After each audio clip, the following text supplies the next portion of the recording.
This is Morgan Hazelwood, back again with more writing tips and writerly musings. Today, I'm here to talk to you about choices to make when dealing with beta readers.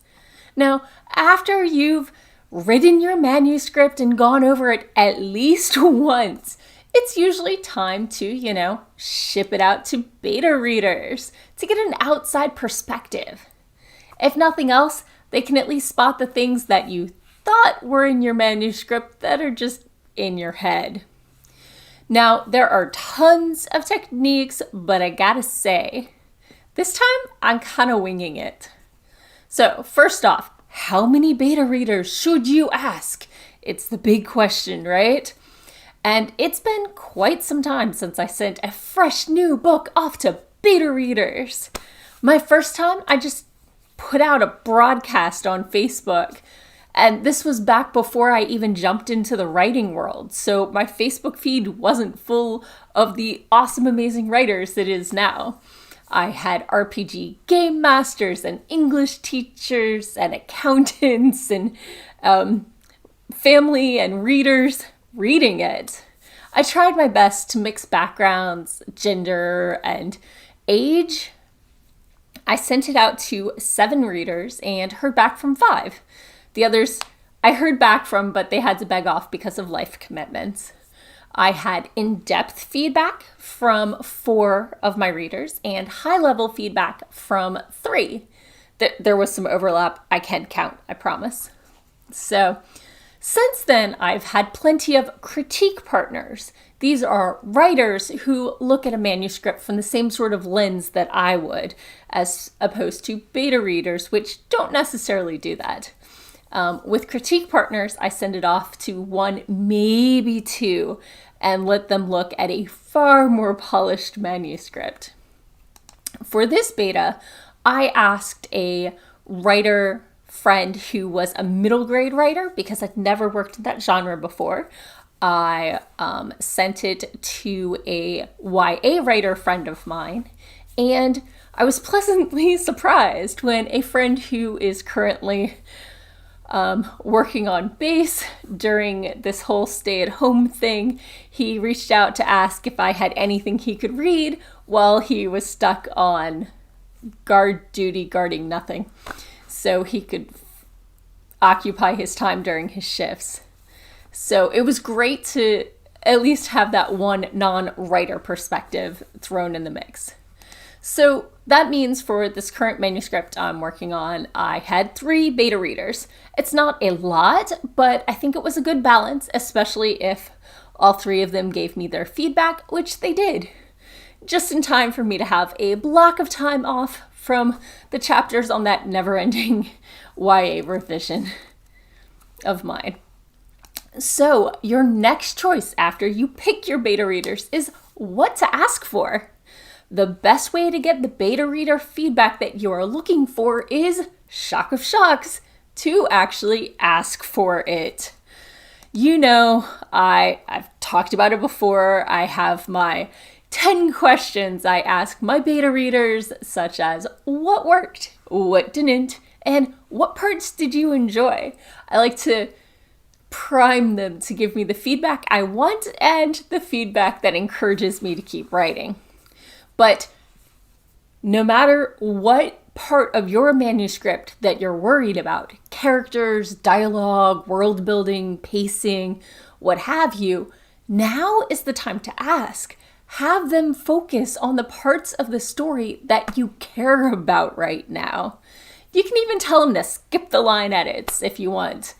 Make this a developmental round, not a copy edit. They might not address all of your questions directly, but by asking, you plant the ideas in their head before they begin, and it can really help direct their feedback, even if they don't realize they're doing it. So, the next question to ask yourself when you're gathering these betas is, should they all see the same stuff? Should they see each other's comments?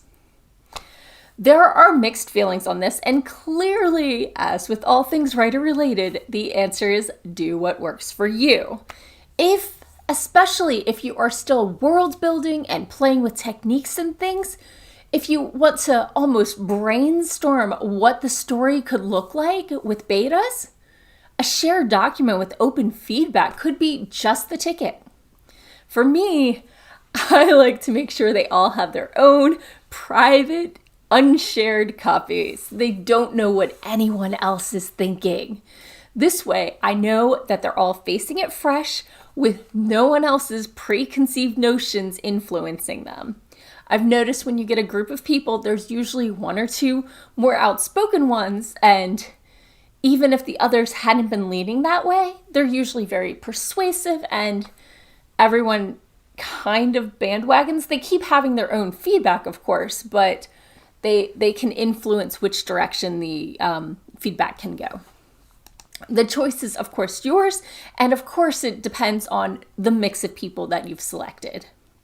So, once you have selected your beta readers and you've sent them all the questions and you've shared the document with them, eventually they're actually going to send that feedback to you. So, how do you compile your beta feedback? There are tons of different methods. Some people like to read feedback as it comes in. Some people like to read it and immediately incorporate it and just have one version that they keep updating. I like to sit on it. Well, okay, I read the draft letter, like usually when they send me the draft back, there's a letter with it. And sometimes it's short, like, hey, love the story. Here's one or two things you might want to work on. I hope these edits are what you're looking for. Peace out, yo.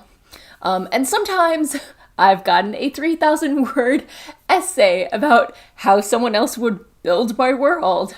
And it gave me a lot to think about. But usually I'll read through the draft letter, and that usually has the high picture, the big picture stuff, high level big picture. And I let it percolate in my brain.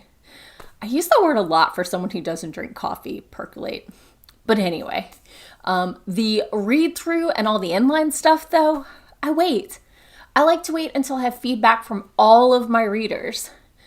And then okay, let's be honest here. This is only my second completed full manuscript. I need to stop talking like I have a process rather than what I did last time that I kind of remember, and I really should have, read my blog post from back then to remind myself what I did. And I have what I'm vaguely planning on doing this time around, but I'm stalling on by writing this blog post. True, I have had a couple short stories, but their iterative cycle is so much faster, it's hard to compare them.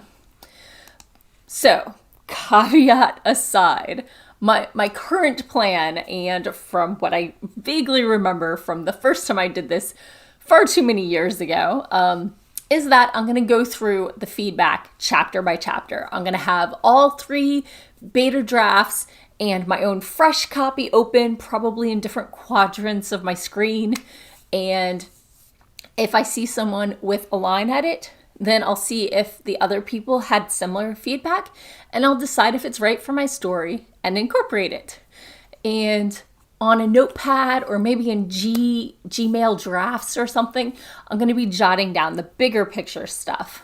Although most of that, I imagine, isn't in the inline. It's probably more in the draft letter that they sent me. But we'll see. I haven't looked yet.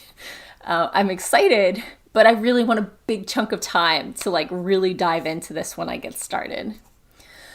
So I know, all the advice says don't do the line edits if you don't even know you're going to keep the chapter or the page or the scene or whatever. But I find all the little line edits really distracting, and it's hard to focus on the choices that I need to make. So I do the quick stuff first, the quick line edits. I was going to say easy, but line edits aren't easier. They're just smaller in scope. So last time I printed the whole thing out, going chapter by chapter, making notes, writing new scenes on the backs of the page of the last draft. And right now I'm debating if I should print it all out now or do the line edits and then print it out. Probably the second. So just as a point of clarification, I usually consider changing word and adding description and that kind of stuff as editing. And I see changing pacing and characterization and other big picture stuff as revising. So I find I can edit all I want, but I usually need an outside perspective before I can revise. So that's just how I classify things in my head. You can classify them however you want. So after I use the beta reader's feedback to edit my manuscript, it will be time to look at the big picture and decide where to go from there. So how do you like to work with beta readers? Let me know. Are there things you'd suggest that I should be doing differently? Does something else work for you that I haven't even mentioned? And that's all for today. Thanks for listening. If you enjoyed this episode, hit that subscribe button and share it with all your friends. It goes a long way towards helping people find me. And I'll be back again next Monday with more writing tips and writerly musings. Bye-bye.